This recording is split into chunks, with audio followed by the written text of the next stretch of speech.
Assalamualaikum warahmatullahi wabarakatuh. Kepada yang terhormat Bapak Ibu dosen penguji ujian kinerja, perkenalkan, nama lengkap saya Reziana Delima SPD, mahasiswa PPG Guru Tertentu tahap 4 tahun 2025 dengan NIM 259020495060. Ini KTP saya dan ini bukti lapor diri saya. Demikian perkenalan singkat saya. Sekian dan terima kasih. Assalamualaikum warahmatullahi wabarakatuh. Terima kasih. Selamat pagi, Bu. Selamat pagi juga. Silakan dulu. Terima kasih, Bu. Selamat pagi. Pagi, Bu. Sebelum kita masuk pada kegiatan kita pada hari ini, Ibu minta kita berdiri dulu, satu orang memimpin kita dalam doa.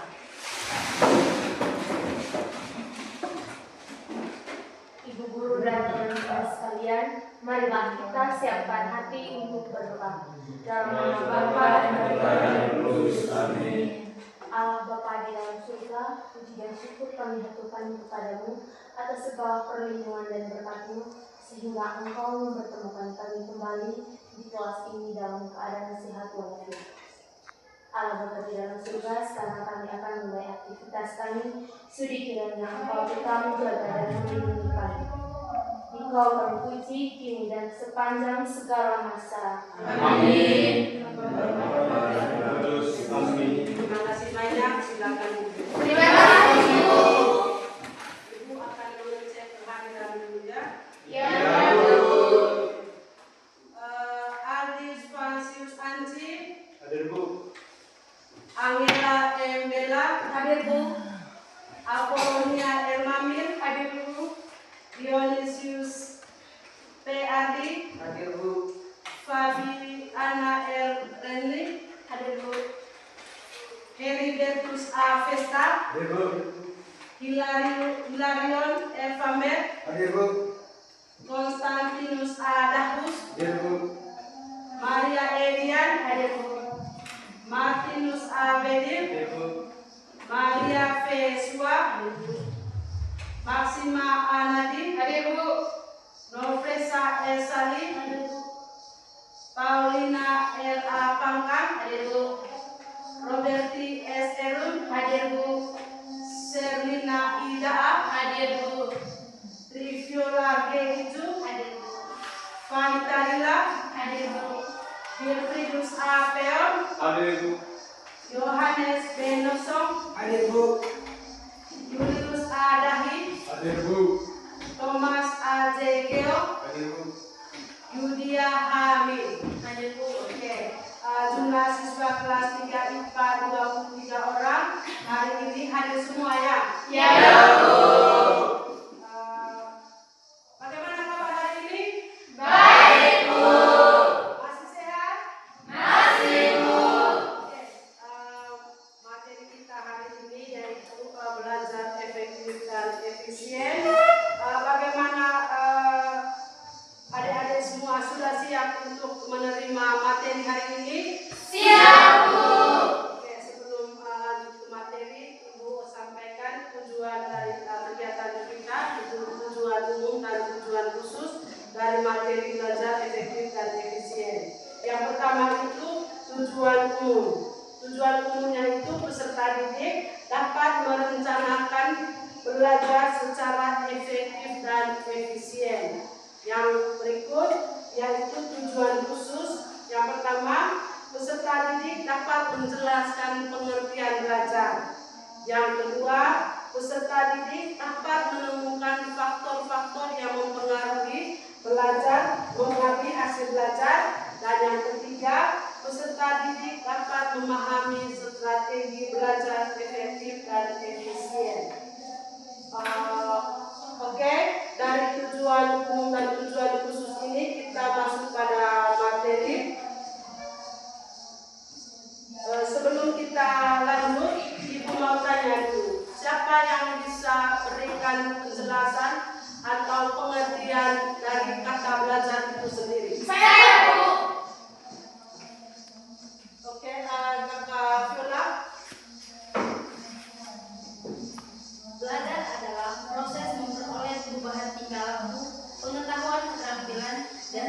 sebagai hasil dari pengalaman latihan atau interaksi dengan lingkungan yang menghasilkan perubahan relatif permanen dalam perilaku atau perubahan seseorang. Terima kasih. Oke, terima kasih kepada Kakak Viola. Kita tepuk tangan dulu.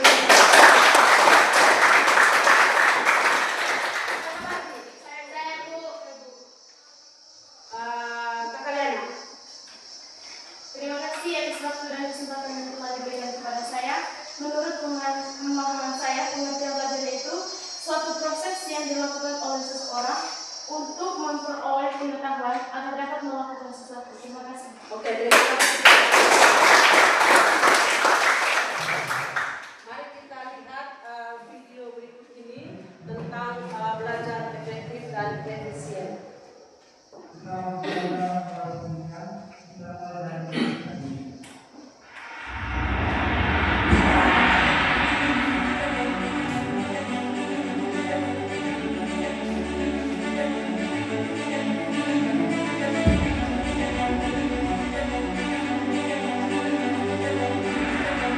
Paling males tuh di saat seperti ini.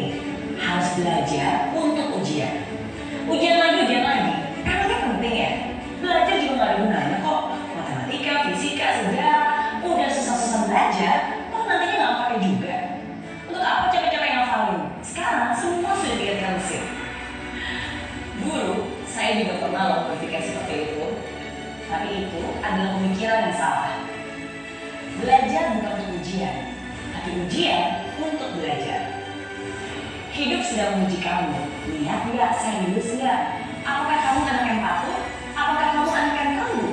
Apakah kamu anak yang mudah menyerah? Yang dengan gampangnya selalu bilang, gak bisa.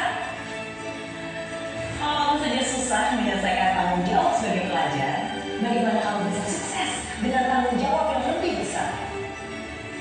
Coba deh ingat lagi. Dulu, kamu pernah janji untuk membuat orang tua bangga, janji untuk jadi anak yang berbakti. Ketika kamu mengatakan itu, apakah itu sungguh-sungguh? Kalau iya, inilah saatnya kamu buktikan perkataanmu. Yang orang tua kamu mau bukanlah hasil akhir sebenarnya, tapi bagaimana kamu bisa bertumbuh dalam prosesnya. Bukan harus dapat nilai sempurna, tapi bagaimana kamu bisa menjadi anak yang tidak mudah putus asa. Ujian itu mengetes ketekunan. Ujian itu mengetes kedisiplinan. Ujian itu mengetes kejujuran. Itulah yang sesungguhnya. Bukan hanya nilainya, tapi proses kamu menuju ke sana. Selesaikan apa yang menjadi tanggung jawabmu. Selama ini, kamu sudah susah payah belajar. Jangan sampai saat akhir semua jadi terlantar. Lebih baik menderita sedikit untuk persiapan ujian daripada menderita selamanya karena penyesalan. Belum bisa, cari caranya. Nggak ngerti, belajar dengan yang ahli. Lupa lagi, berarti kamu harus terus revisi sampai hafal mati. Saya yakin kamu bisa. Saya yakin kamu mampu. Karena semuanya itu tergantung dari kemauan. Jadi, yuk kurangi mainnya dan ambil buku pelajarannya. Kurangi dulu update status dan bulatkan tekad untuk terus fokus. Kurangi dulu keluyuran dan pacaran dan selesaikan dengan ketekunan. Yang keren itu bukan anak muda yang banyak gaya, tapi anak muda yang punya karya. Yang keren itu bukan anak muda yang buat sensasi, tapi anak muda yang berprestasi. Siapkan hati, jiwa, dan raga. Dan jangan lupa juga untuk berdoa. Berikan yang terbaik dan buat orang tuamu tersenyum bahagia. Mereka pasti bangga karena anaknya akhirnya bisa menjadi sarjana.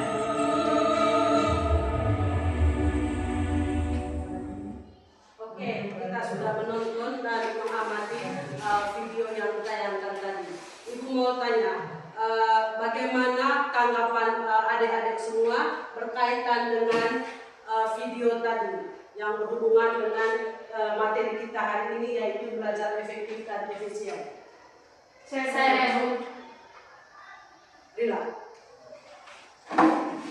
Terima kasih atas waktu dan kesempatannya. Berdasarkan video yang ditayangkan, saya dapat memahami materi, yaitu di mana dalam video tadi menjelaskan bahwa belajar itu bukan untuk ujian, melainkan ujian itu untuk belajar, di mana juga nilai itu bukan sebagai titik untuk kita mencapai kesuksesan, melainkan bagaimana kita proses kita untuk menjalani sebuah untuk mencapai cita-cita dengan proses belajar, dan di mana ujian itu mengetes bagaimana kejujuran kita, kedisiplinan kita, dan ketekunan kita dari dalam diri dan niat kita. Terima kasih. Oke, terima kasih kepada Kak Ilan. Ya, Ilan. Terima kasih. Dari video yang saya tonton, saya menyimpulkan bahwa menjadi seorang pelajar itu yang dibutuhkan untuk bertanggung jawab terhadap tugas yang diberikan dan tidak mudah menyerah. Oke, terima kasih. Ada lagi? Kakak Seri. Dari video yang ditayangkan tadi, saya mengambil kesimpulan bahwa kalau belajar itu tidak tunggu ujian, melainkan kita belajar itu di setiap waktu menit, karena belajar adalah kunci kesuksesan. Terima kasih. Oke, terima kasih untuk Kakak Sherin. Untuk lebih paham tentang materi belajar efektif dan efisien ini, kita lihat itu ada pengertian belajar, bahwa di mana belajar itu adalah suatu aktivitas yang dilakukan secara sadar untuk mendapatkan sejumlah kesan dari bahan yang telah dipelajari. Ya, dalam proses belajar itu bukanlah sebuah kata-kata saja, tetapi sejauh mana pemahaman kita tentang materi yang kita baca. Kalau kita dalam proses membaca buku itu atau dalam proses belajar, cukup kita pahami saja dengan dia punya topik. Kita bisa menjabarkan dari topik itu menjadi sebuah kalimat. Ya, terus yang berikutnya itu faktor-faktor yang mempengaruhi hasil belajar. Ibu mau tanya, siapa yang bisa menjelaskan faktor-faktor yang mempengaruhi belajar? Kakak Arto. Baik, terima kasih atas waktunya. Faktor yang mempengaruhi proses belajar itu ada dua, yaitu faktor internal dan faktor eksternal. Faktor internal itu adalah faktor yang ada pada diri seorang. Sedangkan faktor eksternal itu faktor dari luar, misalnya faktor lingkungan, keluarga, dan teman-teman. Dan untuk faktor internalnya itu, kalau kita memiliki pendirian untuk belajar, maka kita akan berhasil. Dan untuk faktor eksternalnya bisa dipengaruhi oleh karena ajakan teman atau kurangnya bimbingan dari keluarga. Terima kasih.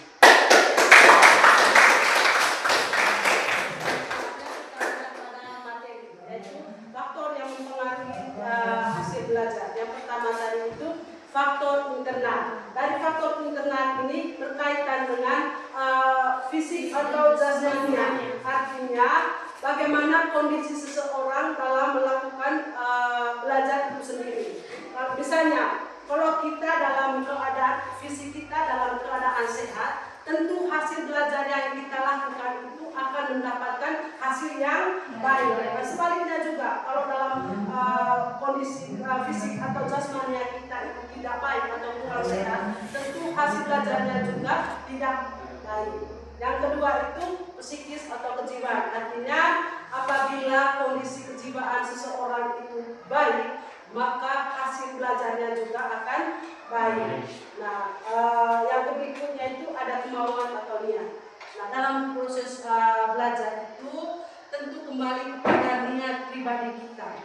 Kalau kita punya niat untuk belajar, tentu kita memperoleh hasil. Tetapi kalau dalam diri kita itu tidak ada niat untuk belajar, berarti kita tidak mendapatkan hasil apa-apa. Boleh dikatakan bahwa proses tidak pernah mengkhianati hasil. Kalau kita semakin melakukan suatu proses untuk mencapai sesuatu, tentu hasilnya itu akan memuaskan. Ya, terus yang berikutnya itu kecerdasan. Nah, kecerdasan di sini yaitu dapat mempengaruhi aktivitas dan hasil belajar seseorang. Tentu dalam arti kecerdasan ini kita sudah melewati semua proses. Ya, dari proses tidak tahu menjadi tahu. Kalau kita tidak tahu apa-apa, berarti kita tidak dalam kategori kecerdasan. Nah, kecerdasan ini tidak ada yang lebih dari apa yang kita alami sekarang ini. Maka dari itu tadi kita sudah memperoleh kecerdasan karena kita sudah melewati sebuah proses. Misalnya dulu kita dari kecil kita tidak tahu apa itu belajar. Nah, tentu melalui pendidikan mulai dari TK, SD, SMP dan bahkan sekarang sudah masuk pada SMA. Karena kita sekarang ini sudah duduk di lembaga SMA, berarti kita memiliki kecerdasan. Kalau orang yang tidak memiliki kecerdasan itu orang yang tidak pernah belajar. Dia tidak pernah mengenal itu yang namanya pendidikan. Nah, yang berikut itu yaitu minat, menentukan hak aktivitas dan hasil belajar seseorang. Minat adalah tertarik yang kuat terhadap objek tertentu. Kalau kita ada rasa tertarik atau punya minat, contohnya dari sekian materi atau sekian mata pelajaran yang ada pada SMA, tentu ada 1, 2 atau 3 yang sangat tertarik pada diri kalian. Karena ada daya ketertarikan itu, maka muncullah rasa ingin tahu dan melakukan suatu belajar. Nah, untuk mencapai apa yang menjadi ketertarikan kita. Oke. Yang berikutnya itu, yang kedua, kondisi eksternal atau faktor eksternal. Kondisi eksternal ini meliputi sarana dan prasarana. Tentu, kalau dalam proses belajar baik di sekolah maupun di rumah, kalau sarana dan prasarana itu tidak memadai atau tidak menunjang, berarti otomatis kegiatan belajar kita itu tidak mencapai hasil. Ya, yang contohnya di sekolah itu misalnya buku sumber, habis itu yang berikutnya itu alat dan media. Ya, kalau belajar itu didukung dengan prasarana yang menunjang, otomatis hasilnya juga baik. Begitu juga sebaliknya, kalau kita tidak proses kegiatan belajar kita tidak ditunjangi dengan sarana dan prasarana, berarti konsentrasi atau keinginan kita untuk belajar itu kurang memadai.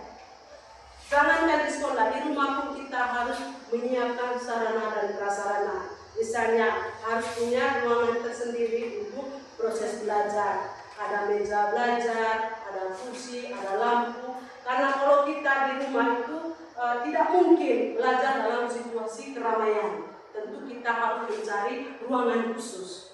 Kalau di sana sarana dan prasarana tidak menunjang, berarti kegiatan belajar kita itu tidak bagus. Ya, begitu juga di asrama. Di asrama itu minimal harus punya ruangan belajar tersendiri. Oke, yang kedua tadi itu dari faktor eksternal, yaitu lingkungan sekitar. Bagaimana individu atau kita berada di tengah-tengah masyarakat. Kalau kita berada di lingkungan yang tidak baik, tentu segala niat, segala motivasi atau segala kecerdasan yang ada pada diri kita itu akan terpengaruh. Ya, kalau kita berada pada lingkungan yang baik, nah segala apa yang menjadi ada pada diri kita itu akan menghasilkan yang baik pula. Begitupun sebaliknya, kalau kita berada dalam lingkungan yang tidak baik, segala tingkah laku, segala sikap, segala proses belajar atau yang termasuk sarana prasarana tadi itu tidak akan menunjang dengan lingkungan di sekitar, berarti otomatis kegiatan belajar kita itu tidak baik. Terus yang berikutnya itu ada 3 hal yang mendukung terhadap cara belajar. Ada 3 hal, yaitu belajar mandiri, belajar media belajar, dan strategi belajar. Belajar mandiri itu bagaimana inisiatif kita untuk bisa belajar secara mandiri. Karena saya ambil contoh dalam belajar mandiri itu bahwa di mana keinginan kita itu untuk belajar tanpa ada dorongan dari orang lain.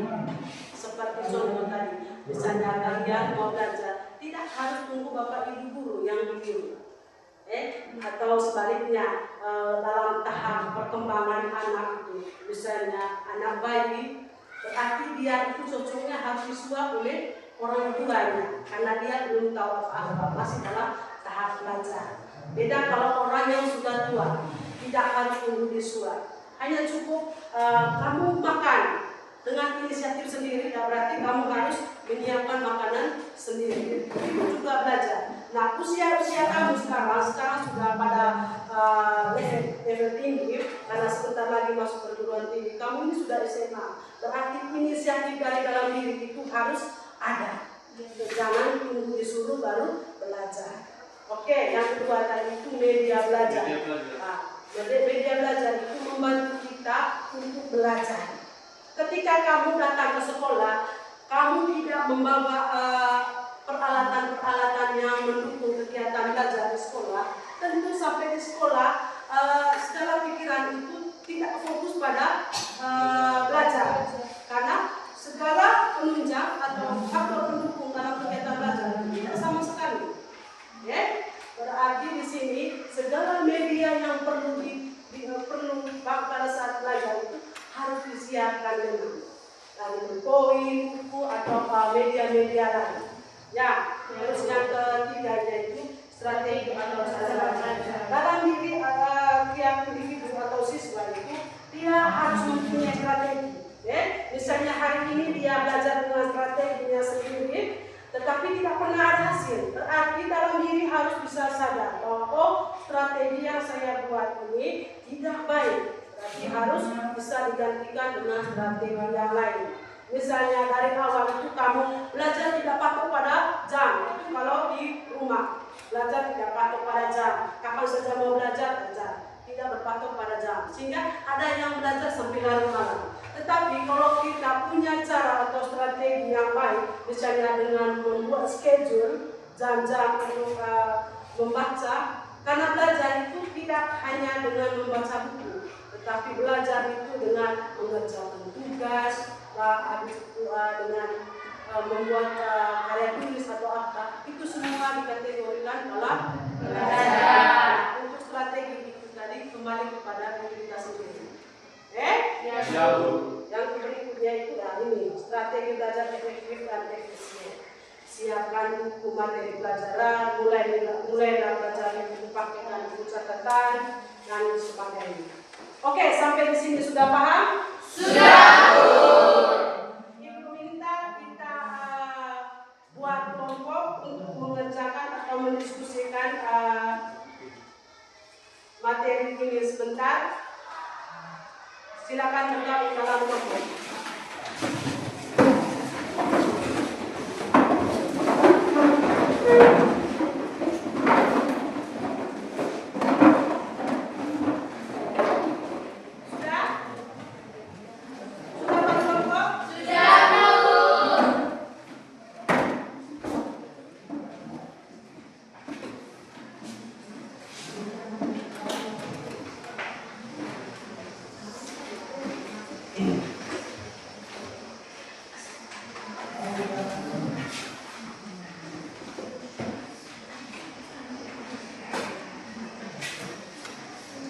Oke, silakan diskusi. Nanti itu akan dipresentasi ya. Ya, Bu.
waktu dan kesempatan pada kelompok kami untuk menyampaikan hasil diskusi kelompok kami.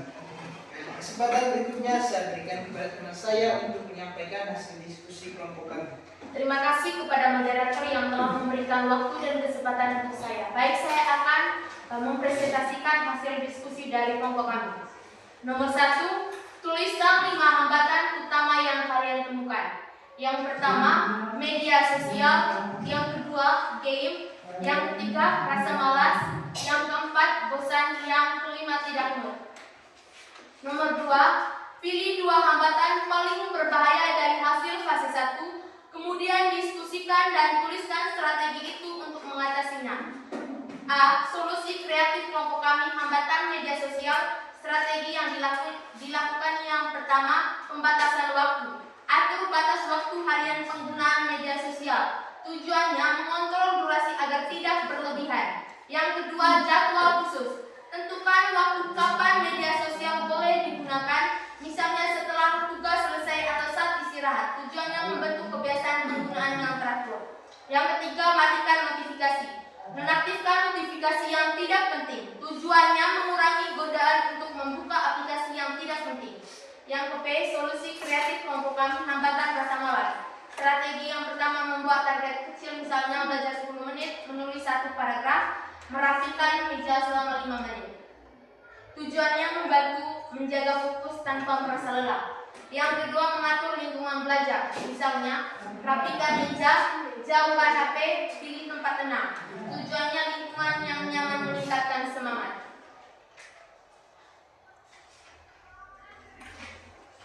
Yang ketiga, dari semua solusi yang didiskusikan, buatlah rencana kelompok yang sederhana dan bisa diterapkan oleh semua anggota.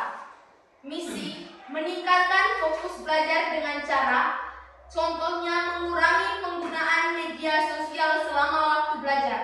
Tantangan utama yang dilawan, teknik Pomodoro, 25 menit belajar, 5 menit istirahat, menonaktifkan notifikasi. Komitmen kelompok kami berkomitmen untuk saling mengingatkan dan mendukung dalam menjalankan misi ini. Terima kasih, kembali ke moderator. Baik, sudah hasil diskusi kelompok kami, saya berikan kesempatan kepada teman-teman sekalian untuk menanggapi atau memberi pertanyaan terhadap materi yang telah kami berikan. Baik, kesempatan pertama saya berikan kepada teman saya Akdal untuk memberikan pertanyaan atau tanggapan. Baik, terima kasih atas waktu dan kesempatan. Yang ingin saya tanyakan adalah apa strategi untuk mengatasi menunda-nunda dalam proses belajar? Terima kasih.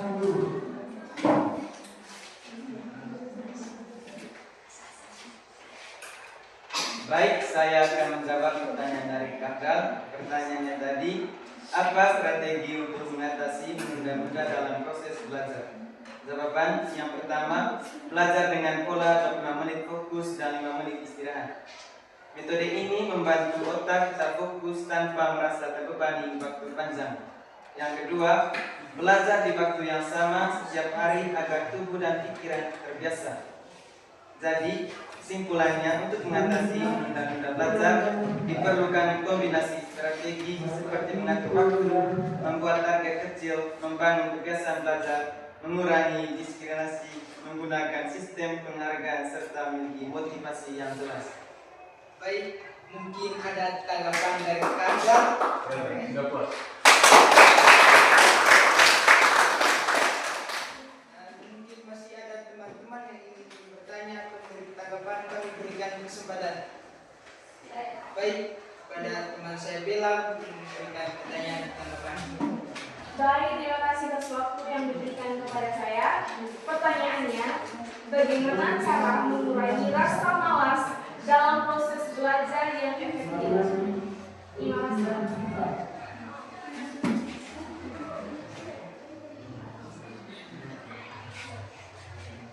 Baik, saya akan menjawab pertanyaan dari teman Bella. Pertanyaannya, bagaimana cara mengurangi rasa malas dalam proses belajar yang efektif? Jawab, buatlah tujuan yang jelas, buat jadwal teratur, pecah tugas besar menjadi bagian kecil, ciptakan lingkungan belajar yang nyaman. Kembali ke daerah. Baik, mungkin ada tanggapan dari teman-teman sekalian? Tidak ada. Oke, terima kasih kepada teman-teman sekalian yang telah memberikan pertanyaan kepada kelompok kami. Sekian dan terima kasih.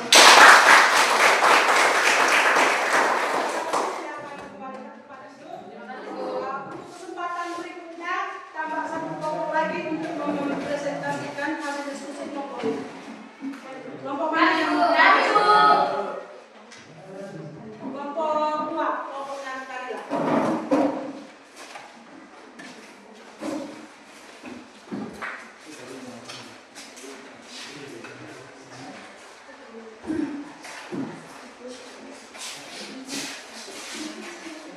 Selamat pagi Ibu, selamat pagi teman-teman. Selamat pagi juga.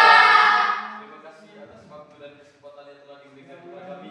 Kami dari kelompok 2 akan mempresentasikan hasil diskusi kami. Untuk kesempatan selanjutnya saya berikan kepada teman saya untuk memaparkan materi. Terima kasih kepada moderator. Pertanyaannya, tuliskan 5 hambatan utama yang kalian temukan. Yang pertama, media sosial, teman, rasa malas, menunda-nunda, dan tidak mencatat.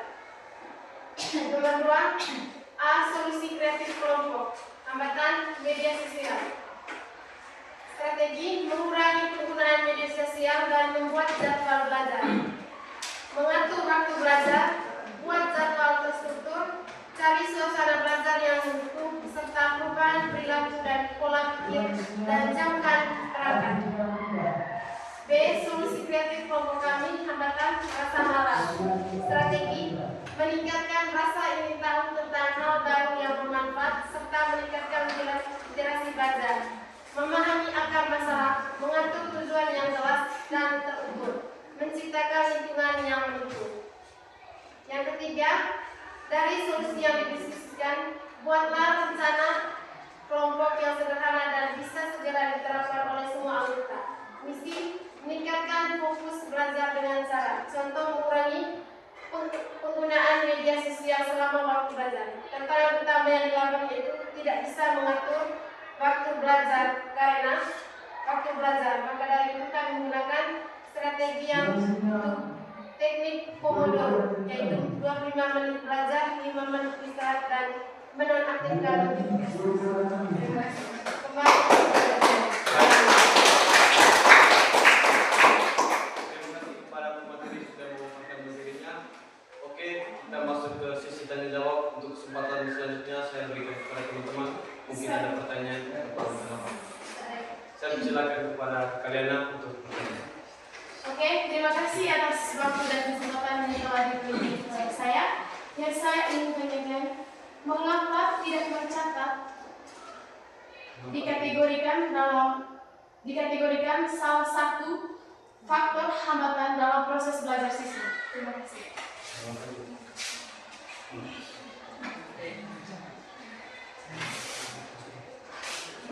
Oke, baik, kami akan menjawab pertanyaan dari kalian. Terima kasih atas kesempatannya. Kami akan menjawab pertanyaan dari teman Liana tadi bahwa mengapa tidak mencatat dikategorikan dalam menjadi hambatan belajar, yaitu dikarenakan alasannya itu membuat pelajaran mudah terlupakan, yang kedua sulit dipelajari kembali, dan mengurangi fokus saat belajar. Di mana mudah terlupa itu pada saat kita mendengar pembelajaran yang sedang berlangsung, ketika kita tidak meringkas atau meringkas sebuah materi, maka itu tidak ada media untuk belajar ulang di rumah kalau kita pada saat mengerjakan tugas. Bagaimana kalian, mungkin ada tanggapan? Tidak ada suatu masalah. Oke, terima kasih. Mungkin ada yang mau bertanya, tanggapan? Kak Willy, silakan. Terima kasih atas waktu dan kesempatan yang telah diberikan kepada saya. Yang saya ingin tanyakan adalah apa yang menyebabkan seseorang itu malas belajar? Apa yang menyebabkan seseorang malas belajar?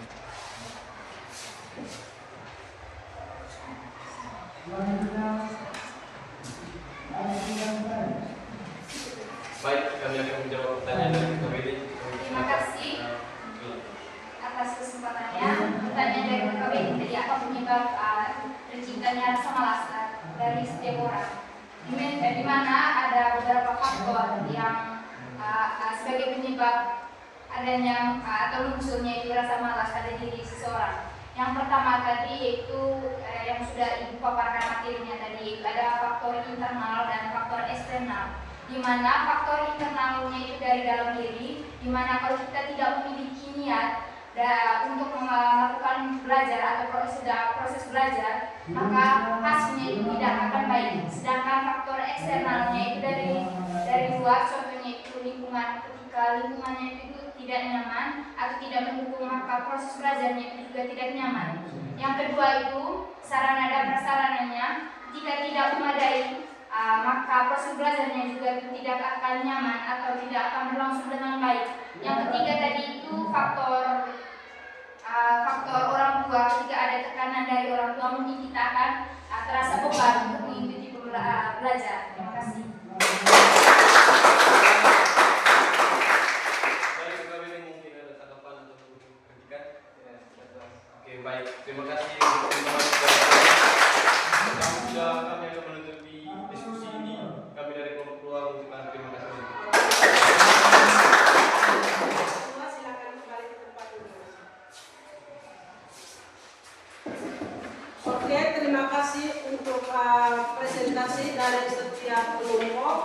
Yang berikutnya Ibu Mirna segera kembali ke tempat untuk masing-masing.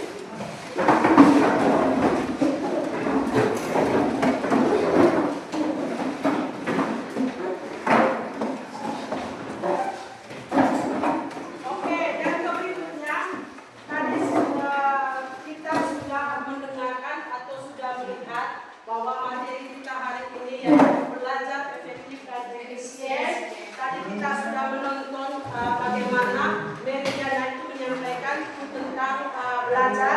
Terus itu juga tadi sudah menyampaikan materi kita dan tadi teman kita sudah mempresentasikan hasil dari diskusi kelompok. Nah, yang berikutnya Ibu minta 1-2 orang untuk memberikan suatu kesimpulan secara umum dari materi kita hari ini, yaitu belajar efektif dan efisien. Siapa yang bisa? Coba. Saya. Ini membuat kesimpulan secara menyeluruh ya. Oke, Kak Fira. Baik, terima kasih atas waktu dan kesempatannya. Saya akan menyebutkan sebuah materi yang sangat besar ini. Yang pertama, pengertian belajar efektif dan efisien. Belajar efektif dan efisien adalah proses belajar yang dilakukan dengan cara yang terencana, fokus, dan menggunakan strategi yang sesuai sehingga hasil belajar dapat dicapai dengan waktu dan usaha yang optimal. Yang kedua, faktor-faktor penghambat belajar. Yang pertama, faktor internal, yaitu kesehatan fisik seperti kurang tidur dan sakit. Yang kedua, motivasi rendah. Yang ketiga, kecemasan atau stres. Yang keempat, gangguan konsentrasi dan perhatian. Yang kedua, faktor eksternal, yaitu lingkungan belajar yang produktif seperti suara bisik dan tempat sempit. Yang kedua, kurangnya dukungan dari keluarga atau teman. Yang ketiga, metode pelajaran yang tidak sesuai. Yang keempat, keterbatasan sumber belajar seperti buku dan internet. Terima kasih. Oke, terima kasih.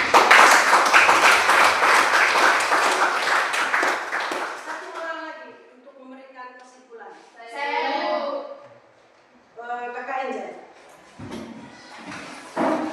terima kasih atas waktu yang telah diberikan. Saya hanya menambah kesimpulan. Untuk mencapai belajar efektif dan efisien diperlukan beberapa hal, yaitu perencanaan yang jelas melalui tujuan belajar dan jadwal yang teratur. Yang kedua, konsentrasi dan fokus dengan menghindari gangguan saat belajar. Yang ketiga, penggunaan metode belajar yang sesuai seperti mencatat poin penting, memahami materi daripada menghafal, dan mengulangi secara berkala. Yang keempat, manajemen waktu yang baik termasuk teknik seperti Pomodoro atau pembagian waktu belajar bertahap. Yang kelima, lingkungan belajar yang kondusif, rapi, terang, dan mendukung fokus. Terima kasih. Oke, terima kasih. Berkaitan dengan belajar efektif dan efisien ini, Ibu hanya menyimpulkan tadi bagaimana Meridiana itu menyampaikan bahwa belajar itu bukan untuk ujian, tapi ujian untuk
Sudah?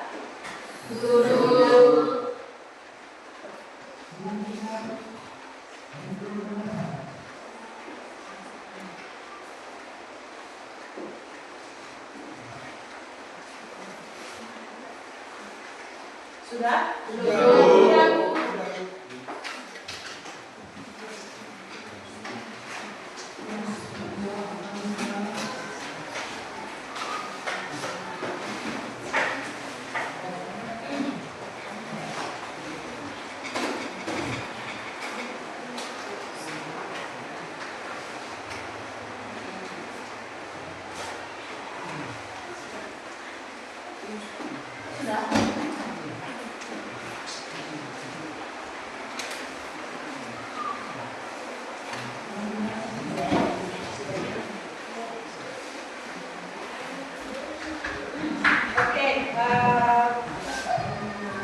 Sebelum kita tutup kegiatan kita, Ibu menyampaikan bahwa untuk pertemuan minggu depan kita masuk pada materi meraih kesuksesan. Nah,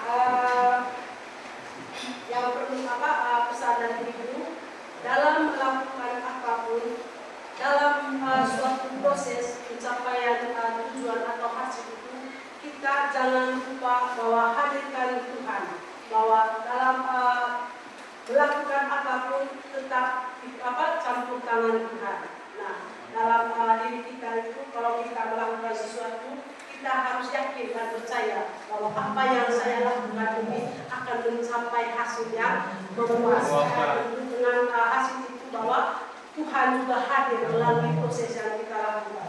Nah, yang terakhir untuk menutupi kegiatan kita, saya minta satu orang untuk memimpin kita dalam doa. Mari kita